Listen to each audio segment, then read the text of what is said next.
جہاں تک خطبات اقبال کے اردو تراجم کا تعلق ہے، آپ نے دیکھا ہوگا کہ اس کے تراجم تو بہت سارے ہو چکے ہوئے ہیں۔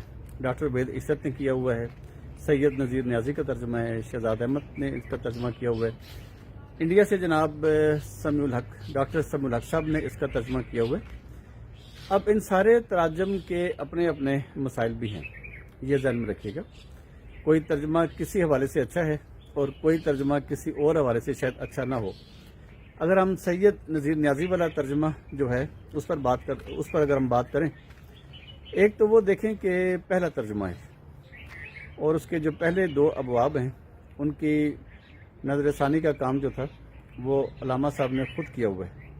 اسی لیے جب ہم تشکیل جدید الہیات اسلامیہ کے جو پہلے دو خطبات ہیں ان کو جب ہم دیکھتے ہیں تو وہ ہمیں نسبتاً جو باقی 5 خطبات ہیں ان سے خاصے بہتر لگتے ہیں، اپنی تفہیم کے اعتبار سے، جملوں کی کنسٹرکشن کے اعتبار سے اور اصطلاحات کے اعتبار سے۔ خاص طور پر یہ دو جو ان کے خطبات ہیں یہ مثالی ہیں، اور جب ہم ان کا مطالعہ کرتے ہیں اور اگر ہم اس کو انگریزی متن کے ساتھ ملا کر دیکھیں، reconstruction of religious thought in Islam, جو کہ اوریجن ٹیکسٹ ہے اقبال کے خطبات کا، تو ہمیں بہت اچھا بھی لگتا ہے اور ہمیں بہت کچھ سیکھنے کو بھی ملتا ہے، اور ہمیں اندازہ ہوتا ہے کہ سید نذیر نیازی کے پیش نظر جو مسائل تھے، جو کیا کہنا چاہیے دقتیں تھیں، تو ان کو اقبال نے کتنی خوبصورتی کے ساتھ ان سب کا حل تلاش کر لیا ہوا تھا۔ اسی لیے یہ پہلے دو جو خطبے ہیں یہ اپنی مثال آپ ہیں ترجمے کے اعتبار سے۔ وجہ میں نے آپ کو بتا دی ہے کہ علامہ اقبال کی نظر سے پہلے دو خطبات کے ترجمے گزرے تھے اور انہوں نے خاصی اس میں ترمیم، خاصی اصلاح اور جملے کے جملے انہوں نے بدل دیے تھے۔ اس کا احوال آپ کو ملے گا ان خطوط میں جو علامہ اور سید نذیر نیازی کے درمیان خط و کتابت رہی تھے، وہ اگر آپ خط پڑھیں، بلکہ ایک مجموعہ ان کا ایسا ہے سید نذیر نیازی کے مکتوبات کا، جس میں ان کی جو خط و کتابت ہے وہ انہی خطبات کے حوالے سے ہے، تو خاصا مواد اس میں مل جائے گا۔ پھر جہاں تک وحید عشرت صاحب والے ترجمے کا تعلق ہے، وہ ترجمہ بھی بڑا اچھا ہے، کیونکہ وحید عشرت صاحب چونکہ خود بھی فلسفے سے متعلق رہے ہیں تو انہوں نے کئی چیزوں کا خیال بھی رکھا ہوا ہے۔ تاہم انہوں نے جو اپنے حواشی دیے ہوئے ہیں، حواشی کے بارے میں یہ ذہن میں رکھیے گا کہ حواشی ڈاکٹر وحید عشرت صاحب کے اپنے نہیں ہیں، بلکہ ایک شخصیت ایسی ہے جنہوں نے اقبال کے جو انگریزی خطبات ہیں انہیں ایڈٹ کیا ہوا تھا، اور پھر وہ خطبات اپنا اقبال اکیڈمی لاہور نے شائع بھی کیے۔ تو جو ان کے حواشی و تعلیقات ہیں، ڈاکٹر وحید عشرت صاحب نے وہ سارے حواشی و تعلیقات اٹھا کر اپنے اس اردو ترجمے میں شامل کر دیے، کوئی نیا کام نہیں کیا۔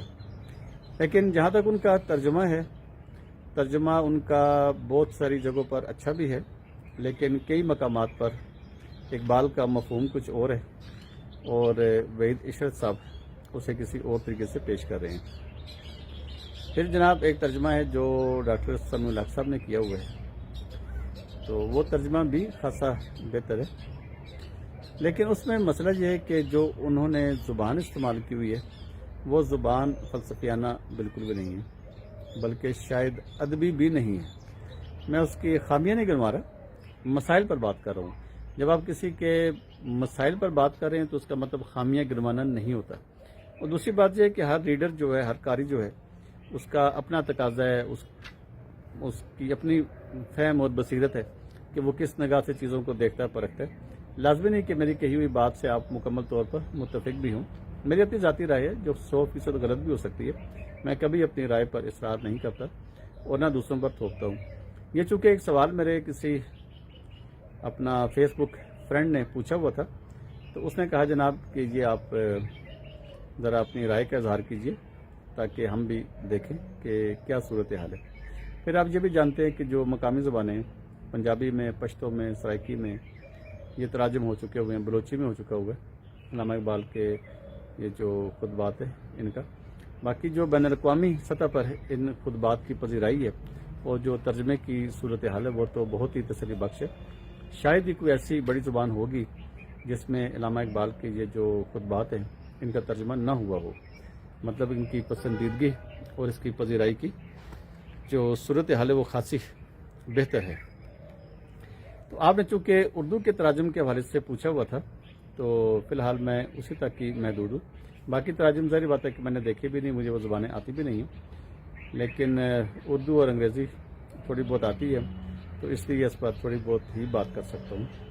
بہت بہت شکریہ. ہاں, جہاں تک یہ ہے کہ کون سا ترجمہ بہتر ہے, بہتر میرے خیال میں حسب حال ہی ہو سکتا ہے کہ آپ کو کون سا بہتر لگے گا.